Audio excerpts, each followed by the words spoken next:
Diante da palestra anterior, a quarta palestra sobre a utopia possível, sobre as suas premissas, eu posso expor agora, na quinta, os elementos básicos, as premissas básicas que eu uso exatamente para propor e defender uma utopia possível. E nesse sentido eu tenho que voltar ao passado. Para defender o futuro é preciso voltar ao passado e reinterpretá-lo para se lançar à frente.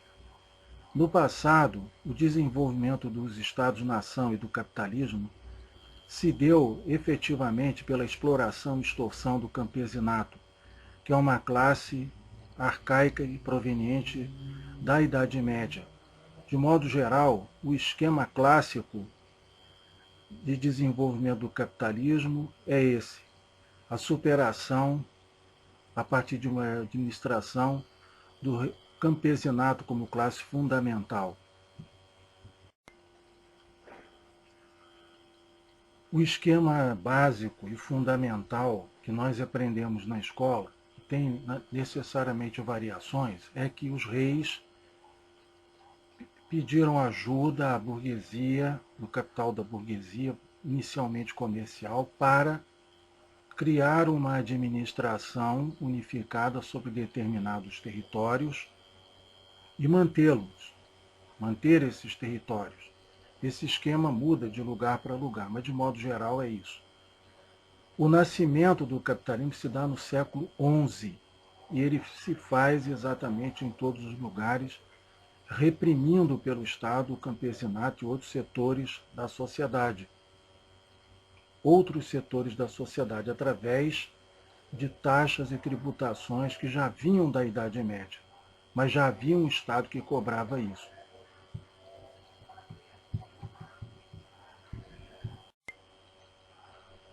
Nesse sentido, aquilo que nós convencionamos chamar de feudalismo só foi do ano da morte de Carlos Magno até o ano 1000.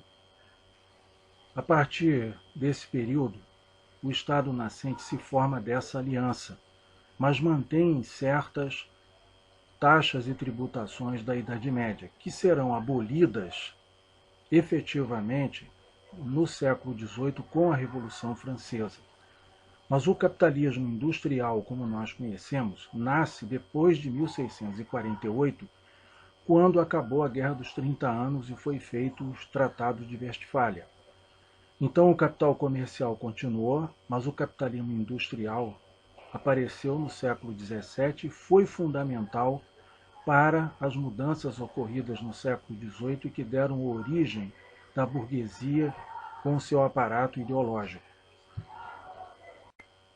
Como eu estou padronizando os meus critérios, apresentando as bases e os elementos da minha concepção, eu devo dizer que até esse momento, e depois no período subsequente, que vamos dizer vai até a Guerra Civil Americana, e predomina até hoje, o capitalismo é predominante e ele é a base produtiva daquilo que nós chamamos de comunismo.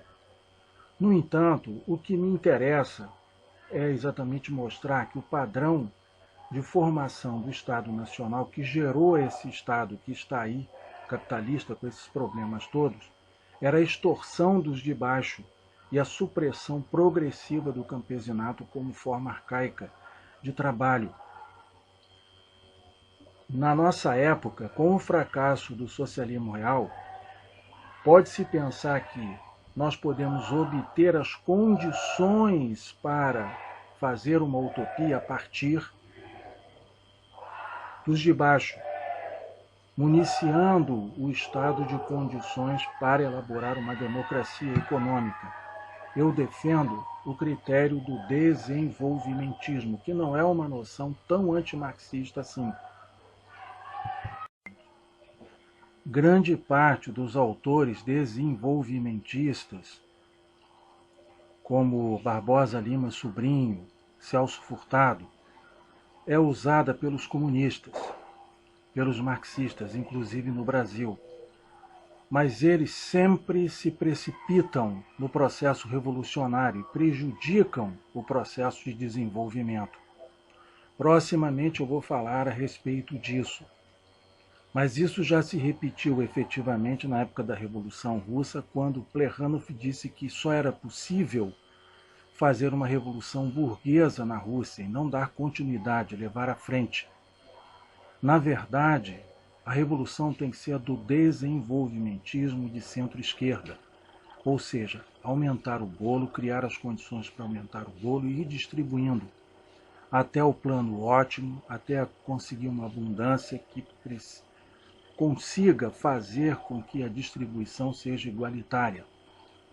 Esse é o caminho, evidentemente, que subjaz a esses quiprocós do século XX e da luta dos utopistas para criar um novo modo de produção diferente do capitalismo. Essa tarefa não pode ser realizada sem uma base econômica objetiva e subjetiva. E não adianta apressar o processo, porque se não houver essas bases, o processo desanda, como aconteceu na União Soviética.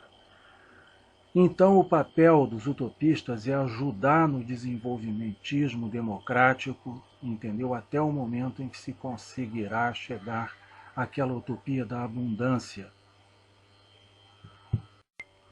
Mas o que eu quero ressaltar é que essa minha concepção se estriba exatamente na inversão daquilo que aconteceu na formação do Estado-nação, como eu já disse, e passa pelo conceito de nação. Tem beócio aí de esquerda que não consegue tirar os antolhos, que fica me acusando de nacionalista. Eu não sou nacionalista. Eu parto do pressuposto da Segunda Internacional e da social-democracia, da unidade cultural das nações, mas acrescento o fato de que só nas nações até hoje se pode tomar decisões que mudem a realidade de um determinado lugar. O dia que houver uma comunidade internacional política, uma cidadania internacional efetiva, porque em projeto ela já existe, aí sim nós vamos poder pensar em termos de influenciar em todos os lugares, mas esse momento ainda não chegou e é difícil. Eu penso que a única forma de adiantar a utopia é no primeiro mundo, e depois também eu tratarei de aprofundar alguns dos artigos que eu coloquei nos meus blogs. Essas são as minhas bases nos meus blogs. Essas são as minhas bases para fazer, evidentemente, essa quinta palestra. Eu vou continuar analisando essas premissas e alguns aspectos decorrentes nas próximas palestras. Aguardem.